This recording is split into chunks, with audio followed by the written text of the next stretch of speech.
Hello, this is Steve Coscia. Welcome to this learning webinar on soft skills, Phase 2. There is also a soft skills Phase 1 learning webinar, and sequentially they can both work together. You don't have to watch one before you watch the other one. So they can both be viewed independently of each other. The one thing I will say about both of these learning webinars is they will have a positive impact on your career as a professional, and it'll also have a few positive impacts on your personal life as well.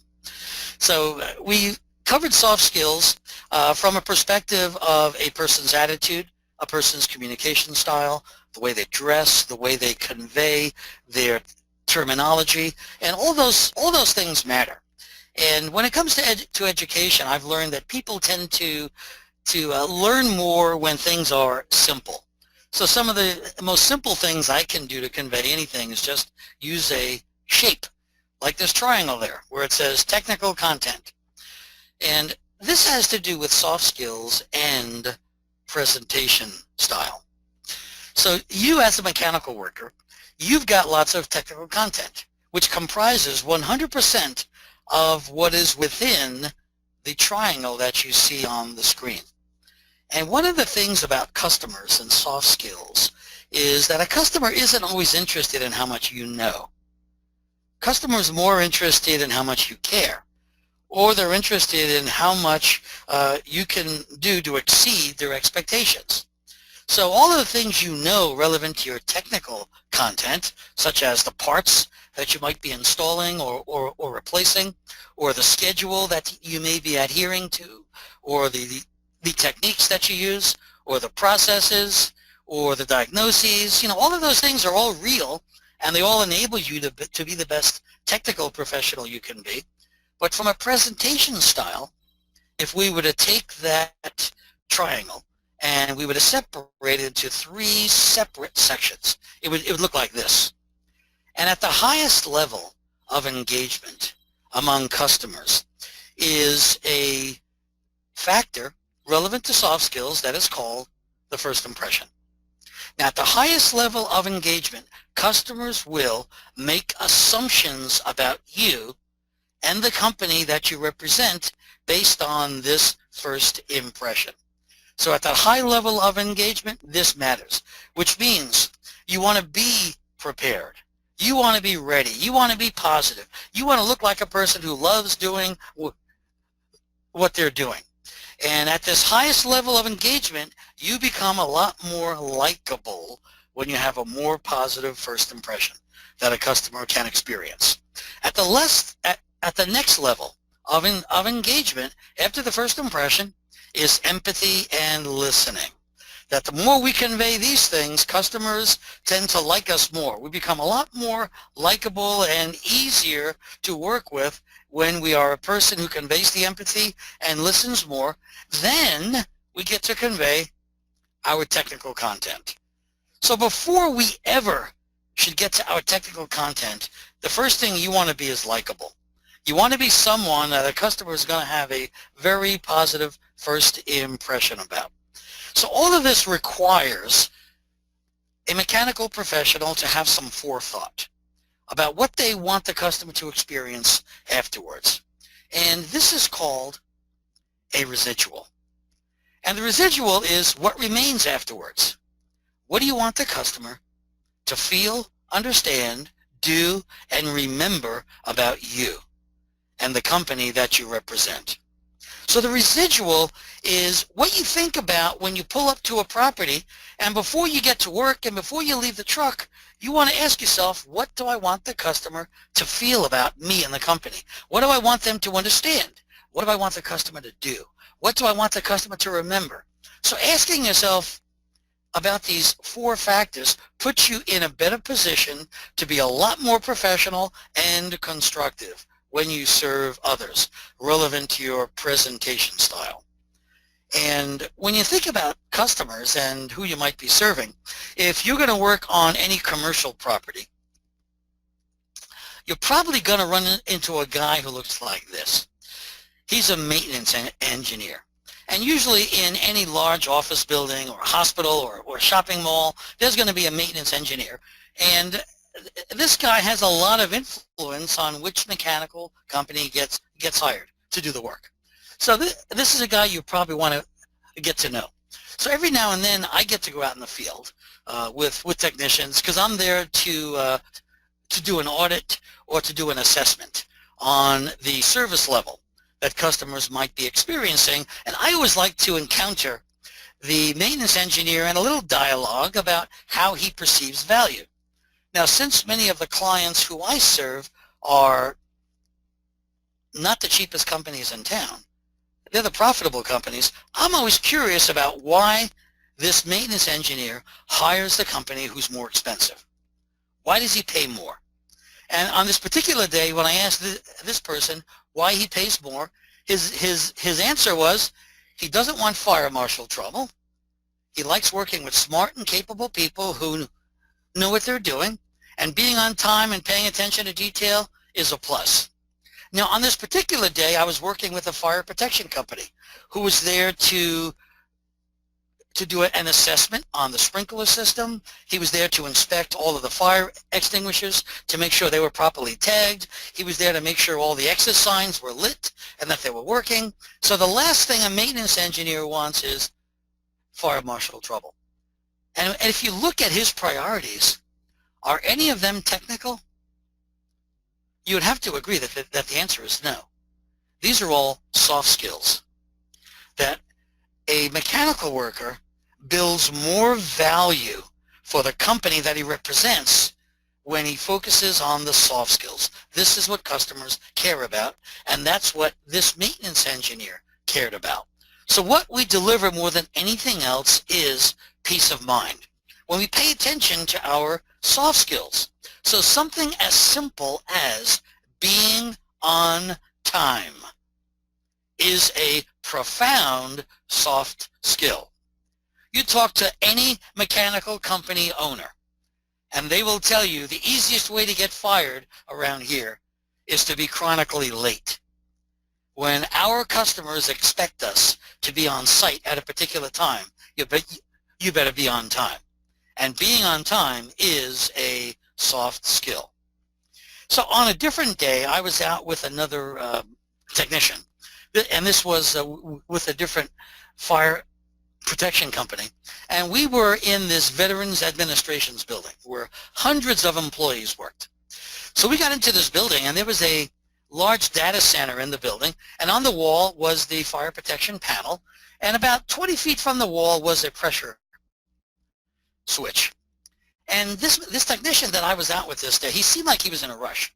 And inside the panel was a little schematic he was supposed to look at before he started to throw switches around.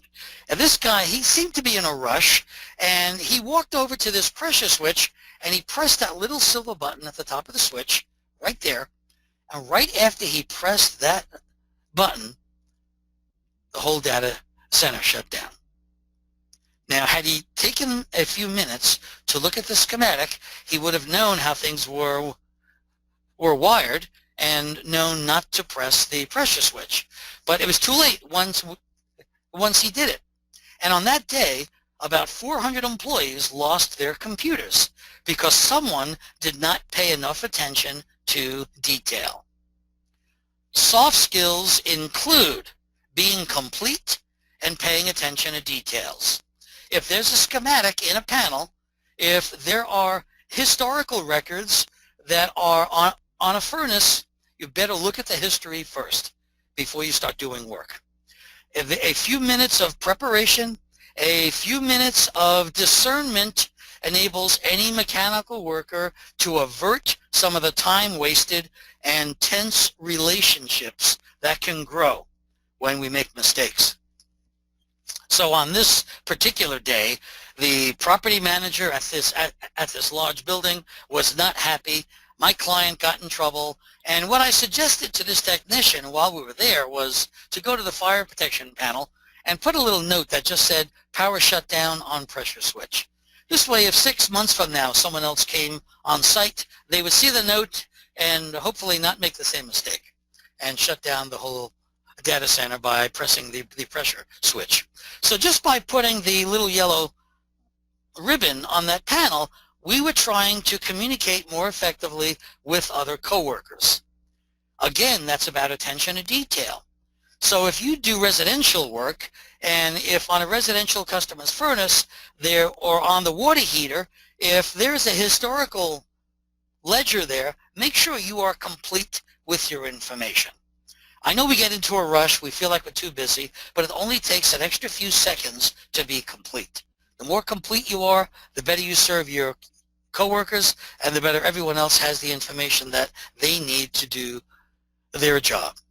So on a different day, when I was in the office at a client's site, a parts manager showed me this this requisition that you see on the screen, on which someone had ordered 12 spare sprinkler heads.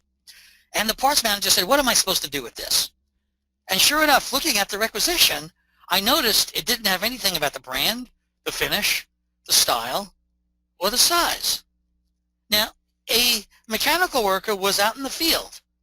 They had the opportunity to write down all of the information required so the parts manager could place the order.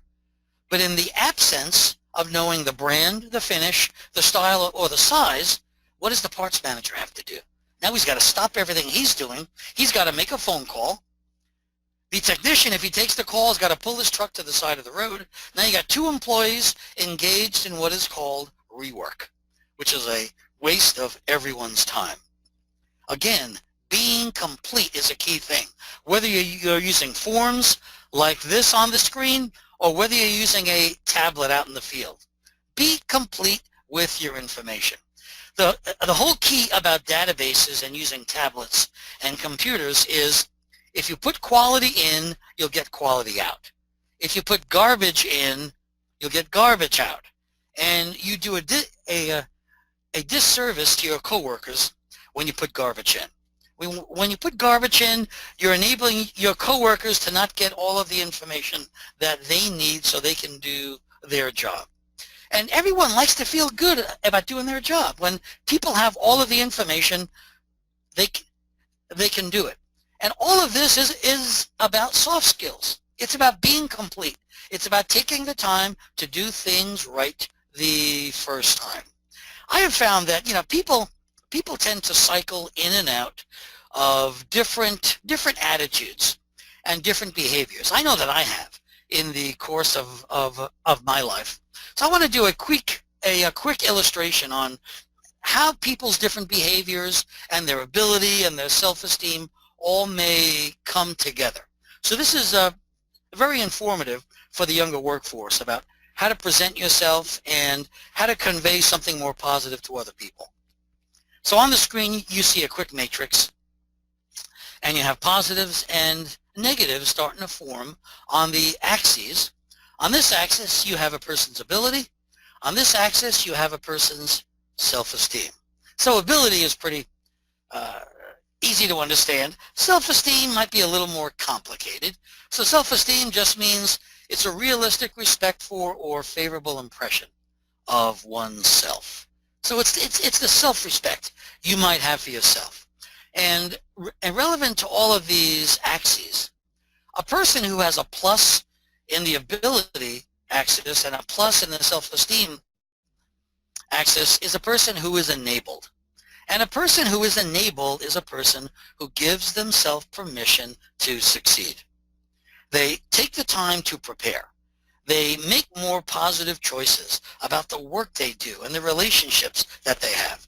They're more interested in the welfare of others. When a person is enabled, they have high ability, they have high self-esteem. When a person feels good about themselves, they tend to attract other people who feel good about themselves. So it's a great thing for establishing better business relationships. Every now and then, however, people get into a situation where they hold themselves back. They may have high ability, but something about their self-esteem isn't quite right. And I will admit to you, I've been there myself, where the only thing in my way was usually me. I was holding myself back. And as a young person, think about those times when you don't think you can do something. I want to challenge that thought, because when you think you can, you really can. So don't hold yourself back. If you need help, ask a mentor, ask a coworker, but get to that point where you can convey a more positive self-esteem in feeling good about yourself and in helping others. It's often fear that causes a person to feel like they're being held back. Fear of the unknown. And what I have learned about life and achieving any type of success is that everything you want is on the other side of fear. So when you get over your own fears, you can overcome some of that, and then you get to feel good about yourself with a more positive self-esteem again. And then every now and then in our lives, we may feel a little too good about ourselves and be a little incomplete, like it says here. We either got high self-esteem, but not enough ability. And this is where humility comes into play. Whenever we feel a little too good about ourselves and we don't really know everything we're supposed to know, we can get into a little bit of trouble. And I have found that the best workers in any mechanical company are those who practice the best humility. So when you find that time when you may be a little bit too proud and not have enough ability, you're actually incomplete. And to be more complete and to become more enabled, we need to hunker down just a little bit, and we need to practice a little more humility. So those are some of the key things that may make a difference for younger workers today. I'm going to leave out the gray area there about negative self-esteem and negative ability, because not many people fit into that. So as we go through life, and as I certainly have, sometimes we find there are highs and there are lows that we may experience. You have your best success when you're high, your worst failure when you're low, and never let your best success or your worst failure define who you are. Be a person who is enabled, and have a more healthy self-esteem without the too much pride or the too much feel like you're being held back. And when you practice a little more moderation in yourself, you're conveying much more positive soft skills for everyone to understand and perceive. So when it comes to soft skills, I have a video I'd like to play here on the screen, and it's called The Window. What a customer sees from their window matters. So here you have a residential window. Customer's looking out the window there. Truck pulls up to the property. Customer's nodding her head. So something's not right. Whoops, look at the way he parked the truck. Not a good thing. And then as the truck door opens and you see the mess inside the truck, not good. Customer's still looking out the window. Customer's seeing all of this. And then if that mechanical worker's got a smoking habit and leaves a cigarette on the property, if a customer's still looking out the window, not a good thing again. So what customers see from their window usually matters. And what a customer sees from the window enables the customer to make an assumption about the mechanical worker and also about the company by extension. So these things matter as soft skills. So here's an image of a truck. I took this photograph just a few blocks from my house. You don't have to walk too far to find a truck like this. When you see a truck like that, if a customer is looking out the window, what are they imagining about the worker or about the company? And customers have a license to make assumptions. Customers even have a license to misbehave. And what a customer sees from their window, it just enables them to make assumptions about other people. Being neat, being clean is also a soft skill. So here's the word congruency again that we covered in the last webinar. So there's an example of the definition. Again, it means agreement, harmony, or corresponding in character or kind. And congruency is what customers seek between the brand and the behavior of an employee. And when a customer has a positive first impression, after they look out a window, a mechanical worker is conveying what's called a halo effect. So a halo effect is a bit of a psychology term. What it means is that positive feeling that you may get about someone else a split second before you can think about why you feel that way. And halo effects are mostly about feelings, not about facts. But customers will have much more positive feelings about you when the truck is neat and clean, when you pay attention to details, when you smile, when you're more courteous. All of those soft skill behaviors really start to add up to something much more powerful in the mind of a customer. So one of the ways that we can tend to convey something more positive is in our presentation. So I have found that when it comes to the human voice, there are 5 key voice components. And each of these voice components enables a customer to make an assessment or an assumption about someone else. The first one is about your pace of speech. So when you serve customers, slow down your pace of speech just a little bit, because we get very comfortable with our words, with our terminology, but customers may not be as comfortable. So slow down your pace of speech just a bit. I have found that it's the pace of someone's speech that is a glue that holds everything else together. In addition to the pace, have a real positive tone. I have found that a more positive tone is usually the result of a smile.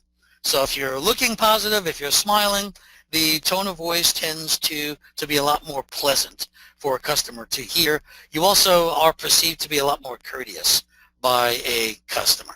The third component is the clarity with which you speak.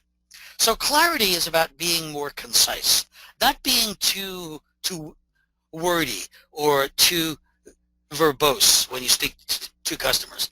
Be clear and make sure you're always qualifying and understanding the customer's comprehension level by asking the right questions. And then the fourth component is the empathy, again showing that you care, and the fifth component is the word selection. So these 5 components, they all work together to enable us to convey something a lot more positive about who we are and who the company is that we represent. And you want to represent a company that is congruent to the price that you're charging, to the value that you are delivering. You want to convey that congruency in such a way so that everyone understands. No one does this better than you.